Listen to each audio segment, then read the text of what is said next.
بسم اللہ الرحمن الرحیم نحمده ونصلی علی رسولہ الکریم اما بعد بسم اللہ الرحمن الرحیم۔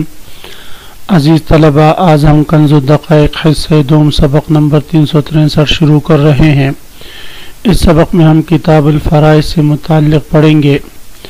آج کے سبق میں ہم توافق، تباین اور تماثل سے متعلق پڑھیں گے۔ آج کے سبق میں جو کچھ ہم پڑھیں گے اس کا خلاصہ یہ ہے عزیز طلبہ کہ قرآن پاک میں جن ذوی الفروض کا بیان ہے، کبھی کبھی تعداد اور ان کے حصص میں کوئی ایسی نسبت آ جاتی ہے جس کی وجہ سے وہ حصص ان پر برابر تقسیم نہیں ہوتے، جس کو میراث کی اصطلاح میں کسر کہا جاتا ہے۔ یعنی حصص 3 ہے اور ورثہ کی تعداد 5 ہے، یا حصص 5 ہے اور ورثہ کی تعداد 3 ہے، تو اب 5 3 پر پورا تقسیم نہیں ہو سکتا، نہ 3 5 پر پورا تقسیم ہو سکتا ہے۔ اس کو کسر کہا جاتا ہے۔ تو اس کسر کو ختم کرنے کے لیے کہ حصص ہر ذوی الفروض کو مکمل حصہ مل جائے اور یہ جو کسر ہے یہ ختم ہو جائے، تو اس کے لیے ائمہ فقہا رحمہم اللہ تعالی کچھ حساب کے ضوابط بتاتے ہیں، طریقے بتاتے ہیں، اور اس کسر کو ختم کرنے کو تصحیح کہا جاتا ہے فقہا کی اصطلاح میں۔ تو تصحیح کی تعریف سہام اور عدد رؤوس میں اگر کسر واقع ہو، کسر کا مطلب میں نے بتا دیا کہ حصص ورثہ پر پوری تقسیم نہ ہوتے ہوں، تو اس کسر کو دور کرنے کو تصحیح کہتے ہیں۔ ایک بات تصحیح سے متعلق یہ بات یاد رکھیں۔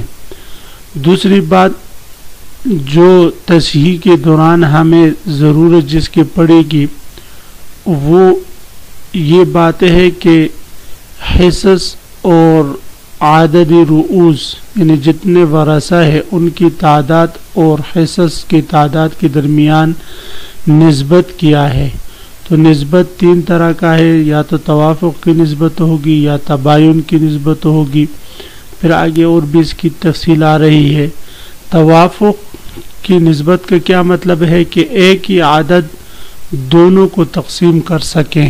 مثلا 10 اور 6 ہے، تو 10 اور 6 یہ دونوں ایسے اعداد ہیں، مثلا ورثہ کی تعداد 6 ہوں اور حصص 10 ہوں، تو اب یہ 10 تو 6 پر پورا تقسیم نہیں ہو سکتا، لیکن ایک عدد ایسا ہے جو ان دونوں کو پورا تقسیم کر سکتا ہے۔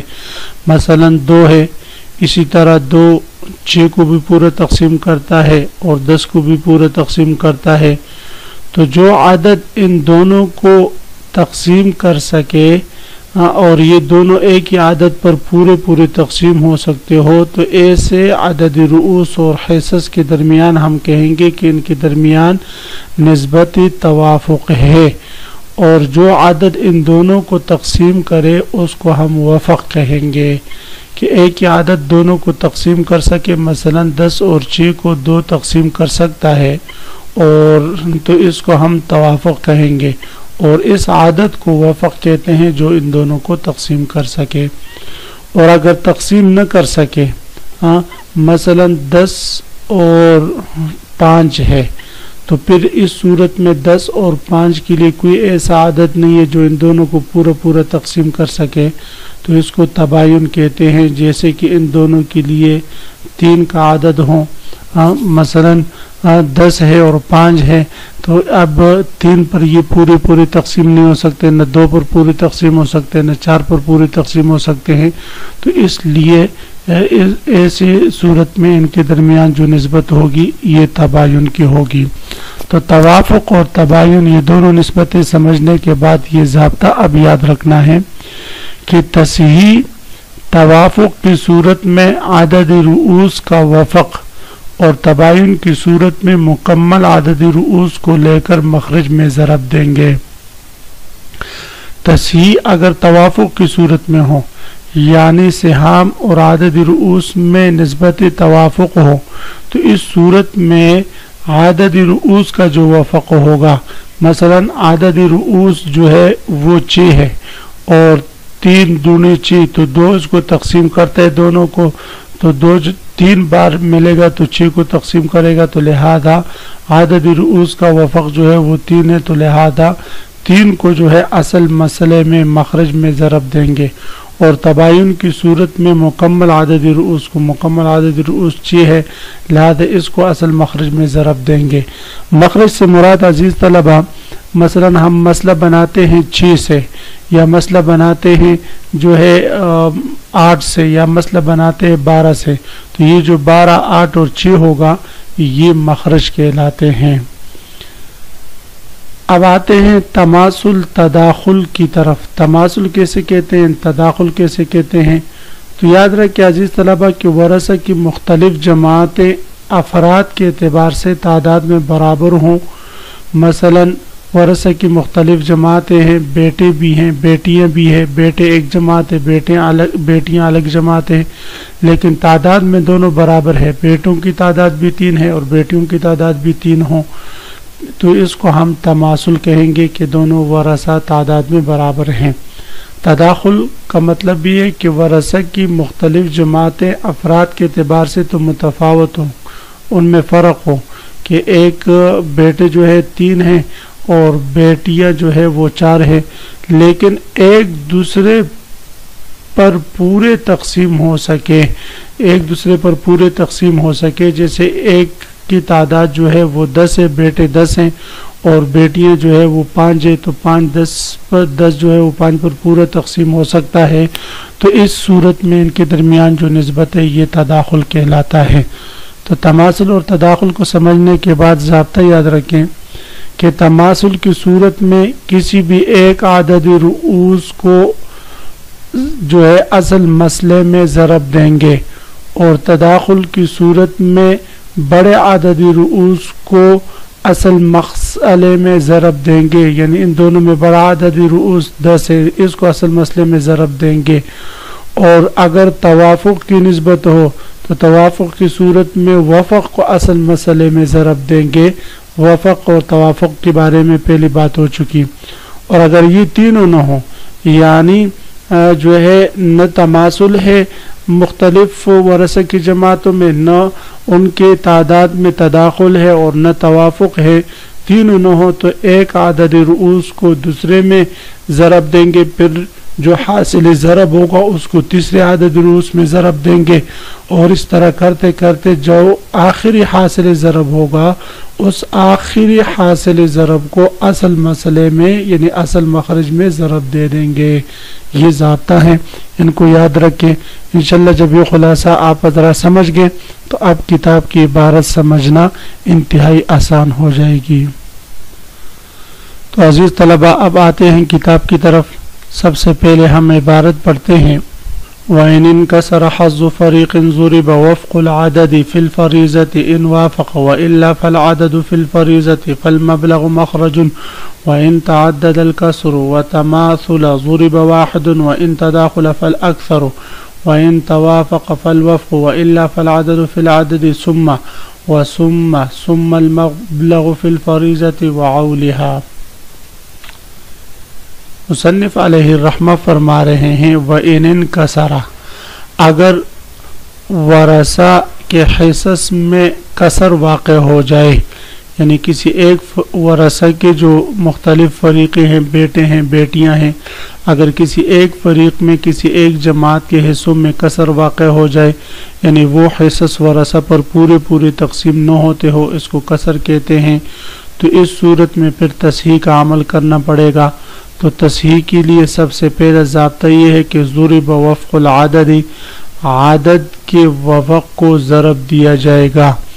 جیسے ہم نے پڑھا کہ اگر عدد رؤوس اور حصص میں نسبت توافق ہو تو دونوں کا جو عدد وفق ہے ان میں سے عدد رؤوس کا جو وفق ہوگا تو اس کو ہم جو ہے ضرب دیں گے اصل مسئلے میں. مسئلہ 6 سے بنایا تھا تو 6 کو جو ہے اس وفق عدد مثلا 3 ہے تو 3 کو جو ہے ہم 6 میں ضرب دیں گے.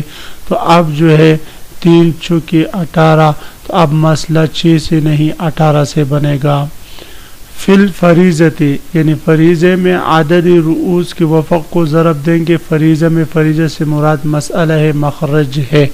ان وافقہ اگر عدد رؤوس اور سہام کے درمیان نسبت توافق کی ہو.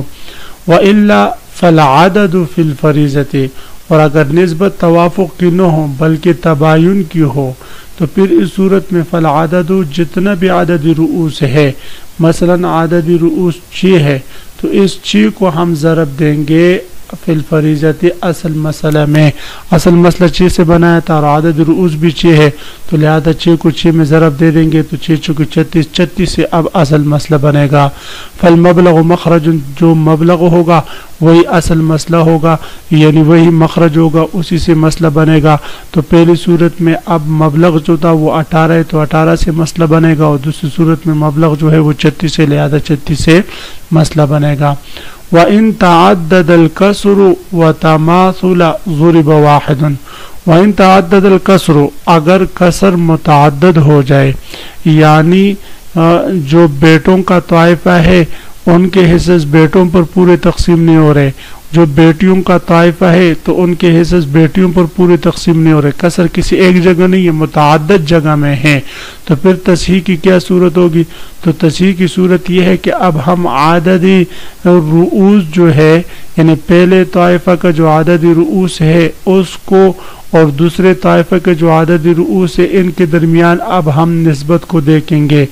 اگر ان کے درمیان نسبت تماثل کی ہو مطلب یہ ہے کہ پہلے جو طائفہ ہے اس کی تعداد بھی 3 ہے دوسرے جو طائفہ ہے اس کی تعداد بھی 3 ہے تو اس صورت میں نسبت ان دونوں طائفوں کے عددی رؤوس میں تماثل کی ہے لہذا ضرب واحد کسی ایک عدد رأس کو لے کر اصل مسئلہ میں ضرب دے دیں گے. ضرب واحد اے ضرب واحد فی الفریضۃ کسی ایک عدد رأس کو لے کر اصل مسئلہ میں مخرج میں ضرب دے دیں گے. کس صورت میں بھئی جب مختلف طائفوں کے عدد رؤوس میں تماثل کی نسبت ہو. وَإِن تَدَاخُلَ اور اگر عددی رؤوس جو مختلف طائفوں کی ہے ان میں نسبت تداخل کی ہے. تداخل کا مطلب یہ ہے کہ ایک دوسرے پر پورا تقسیم ہو سکے. مثلا ایک طائفہ کی تعداد 10 ہے دوسرے کی تعداد 5 ہے تو اب 10 جو ہے 5 پر پورا تقسیم ہوتا ہے تو فل اکثر ہو تو جو اکثر عدد رأس ہے اس کو اصل مسئلے میں ضرب دے دیں گے. تو اصل اکثر عدد رأس جو ہے وہ 10 ہے تو لہذا 10 کو اصل مخرج میں ضرب دے دیں گے. وَإِن توافقا اور اگر دونوں طائفوں کے عدد رؤوس میں نسبت توافق کی ہو تو پھر وفق نکال کر وفق کو اصل مسئلے میں ضرب دے دیں گے. وَإِلَّا فَالْعَدَدُ فِي الْعَدَدِ ثُمَّ وَثُمَّ وگرنہ اگر نہ نسبت توافق کی ہے نہ نسبت تداخل کی ہے نہ نسبت تماثل کی ہے کوئی بھی نسبت نہیں ہے تو پھر اس صورت میں ایک عدد کو دوسرے میں مثلا ایک عدد 7 ہے دوسرا جو ہے وہ 6 ہے اور تیسرا جو ہے وہ 48 ہے تو ایک عدد کو یعنی 7 کو 6 میں اور پھر جو ہے جو ضرب جو حاصل ہو جائے گا ضرب سے ضرب کا جو جواب آئے گا مثلا 7 چونکہ 42 ہے تو اب اس 42 کو جو ہے 48 میں اس طریقے سے کرتے کرتے ضرب دیں گے. جو آخری حاصل ضرب ہوگا اس کو پھر اصل مسئلے میں ضرب دے دیں گے. وَإِلَّا فَالْعَدَدُ فِي الْعَدَدِ وگرنہ عدد کو عدد میں ضرب دیں گے.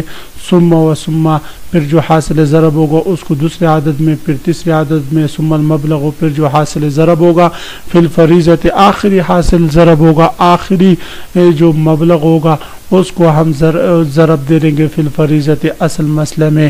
وعولها اور اگر اصل مسئلہ اولیہ ہو یعنی 6 سے اب اول کر چکا ہے 7 تک جو ہے یا 9 تک، تو اب اول میں ضرب دیں گے، اصل مسئلے میں نہیں 6 میں نہیں دیں گے بلکہ 7 میں ضرب دیں گے اگر اولیہ 7 تک ہے، 9 میں ضرب دیں گے اگر اول جو ہے 9 تک ہوا ہے۔ تو اس طریقے سے ضرب دیں گے، جو حاصل ضرب ہوگا وہی اصل مسئلہ ہوگا، اور اسی کے مطابق پھر جو ہے ورثہ میں حصص تقسیم ہوں گے۔ تو عزیز طلبہ، اسی کے ساتھ آج کے سبق کا اختتام ہوا۔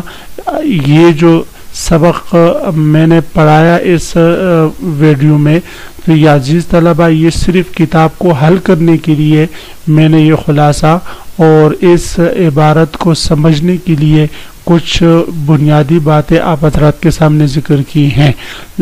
باقی علم الفرائض بہت ہی طویل علم ہے، اور اس کو باقاعدہ پریکٹیکلاً سیکھنا یہ ضروری ہے، جو انشاءاللہ آپ آگے اگلی کتابوں میں یعنی سراج وغیرہ میں پریکٹیکلاً سیکھیں گے، چونکہ یہ ریاضی ہے، بغیر پریکٹیکل کے یہ سمجھ میں نہیں آتا، تو آپ حضرات اس کو پھر انشاءاللہ سیکھیں گے۔